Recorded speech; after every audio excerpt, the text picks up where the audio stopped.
আমরা এখন মতিন ম্যাজিক কিচেনে। আজকে বাবা বানাইবো সুজির ঢোকলা। ওই জন্য এক বাটি সুজি নিয়ে নিল।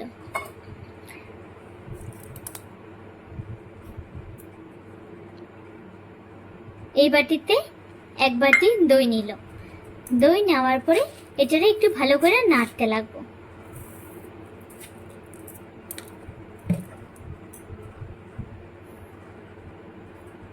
এটার মধ্যে একটু লবণ দিয়ে দিল, একটু চিনি দিছিল তার আগে। তোমরা যতটুকু মিষ্টি খেতে ভালো পাও অতটুকু চিনি দিলেই হলো। তারপরে এটা ভালো করে মিলাইতে লাগবে।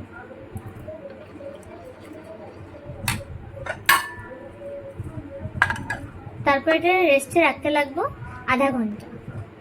আধা ঘন্টা রেস্টে রাখার পরে সুজিগুলো একটু ফুলে যাওয়ার পরে এখানে 1 টেবিল চামচ সাদা তেল দিয়া দিলে হইল। দিয়ে ভালো করে এটা নাড়াতে লাগবে।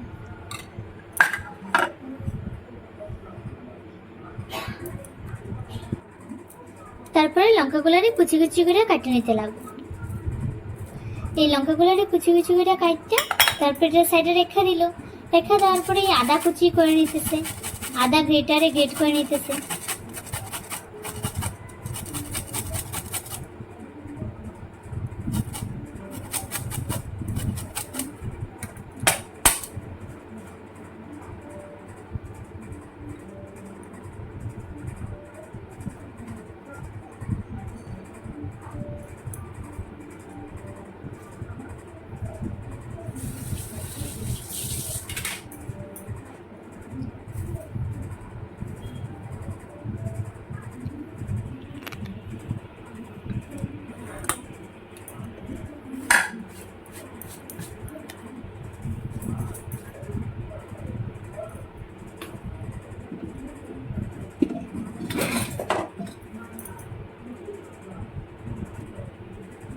তারপরে সুজির বাটিটাতে এই আদা আর লঙ্কা গুলারে ভালো করে মিশিয়ে নিতে লাগবে।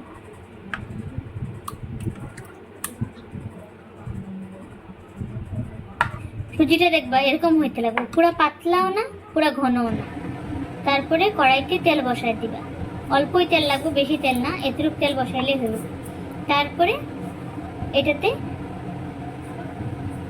একটু সরষে দিতে লাগবে।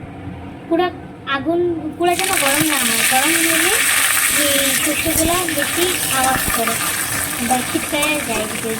ওই জন্য অল্প অল্প গরম হইতে এটা দিয়ে আসছে। তারপরে এটার মধ্যে কারি পাতা দিতে লাগবে। কারি পাতা দিয়ে ওইটা তারপরে গরম হয়ে ভালো করে ভাজা হওয়ার পরে এটারে সুজির মধ্যে মিশাই দিতে লাগবে। তারপরে এই যে আমাদের ইনো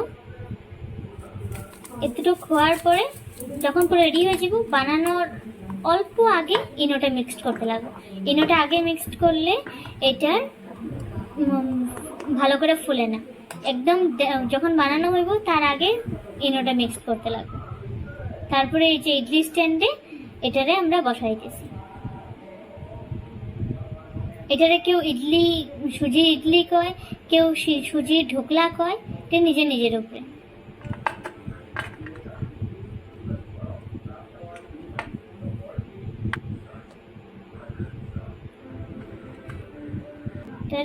এরকম করে কুকারের মধ্যে একটু জল দিয়ে তারপরে এটারে বসাই দিলে হইব। বসানোর পরে এই কুকারের সিটিটা আছে না, সিটিটা এরকম করে খুলে নেব।